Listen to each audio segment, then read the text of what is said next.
Conseil numéro 1, pourquoi tu fais du one-man show? Tu identifieras, à cette question pourquoi je veux faire du one-man show. Il y a plusieurs réponses. Parmi les plus fréquentes, certains disent pour l'argent, oui, et effectivement dans l'humour, pour les grandes stars, il y a beaucoup d'argent. Mais pour gagner de l'argent de façon plus sûre devenez banquier, ouvrez un site de e-commerce, ou mettez-vous tout nu devant une webcam, je plaisante, c'est beaucoup plus rentable que le one-man show. Gad Elmaleh a fait une publicité où il rêve d'une banque. Mais les autres humoristes rêvent d'avoir un peu d'argent sur leur compte en banque. La plupart du temps, les comédiens jouent sur les scènes ouvertes le font gratuitement et quelquefois ils partagent le chapeau. Le public donne de l'argent à la fin du spectacle, mais les montants ne montent pas haut. Je suis déjà reparti avec 1 euro. Et pour certains, ils payent la salle. Ce que l'on appelle un minimum garanti, qui varie entre 100 € à plusieurs centaines d'euros, pour un créneau d'1 heure de spectacle. Il y a bien d'autres façons de gagner de l'argent. C'est une mauvaise stratégie de faire du one-man show pour l'argent. Certains disent pour les filles, faire rire la plus jolie fille de la salle, c'est souvent la motivation de la plupart des gars qui font du one-man show.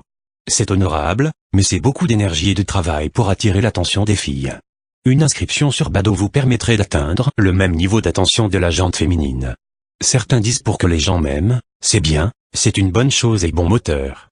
Mais le plus souvent, les comédiens sont les personnes les plus sensibles, et en faisant du one-man show, on s'expose à des critiques parfois très dures. Faire du one-man show c'est s'exposer et au final, on n'est jamais vraiment préparé à recevoir des critiques.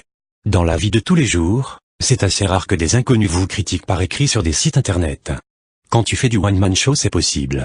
J'ai déjà vu des comédiens pleurer à cause d'une mauvaise critique sur Billetreduc. Vous pouvez dire, ou la honte. Faut pas être si sensible. Quand vous allez lire une critique sur ce que vous avez mis des jours entiers à faire, vous avez mis tout votre cœur à le faire. Et que cette critique cite votre nom et prénom, et que tout le monde peut lire, vous verrez votre réaction. Je ne sais pas si vous allez pleurer. Mais cela va vous toucher. En résumé, identifiez bien pourquoi vous voulez monter sur scène, si c'est pour un défi personnel, vous avez envie de faire votre profession, pour vous occuper, pour vous faire des amis. Quelle que soit la raison, faites-le parce que ça vous fait grandir et que ça vous rend heureux. Ne vous rendez pas malade pour un échec ou deux. Ce n'est que du one-man show. Ne vous dites pas si je ne deviens pas une superstar de l'humour dans 5 ans, je suis nul. Il y a une part de hasard, que vous ne pouvez pas contrôler. Faites les choses pour le plaisir de progresser et vous verrez bien où ça va vous emmener. Si vous voulez en faire votre profession à l'instar de quelqu'un qui commence le football et qui veut en faire sa profession, il faut donc proportionner votre travail et votre temps consacré à cette activité pour y arriver. Vous pouvez commencer comme stand-upper, puis faire des rencontres et devenir auteur pour des chaînes YouTube, pour un autre artiste, écrire pour la TV, intégrer une troupe etc. Quoi qu'il arrive restez ouvert à tout ce que le stand-up peut vous apporter de positif. Conseil écrit par Alex Nguyen. À bientôt pour des nouveaux conseils.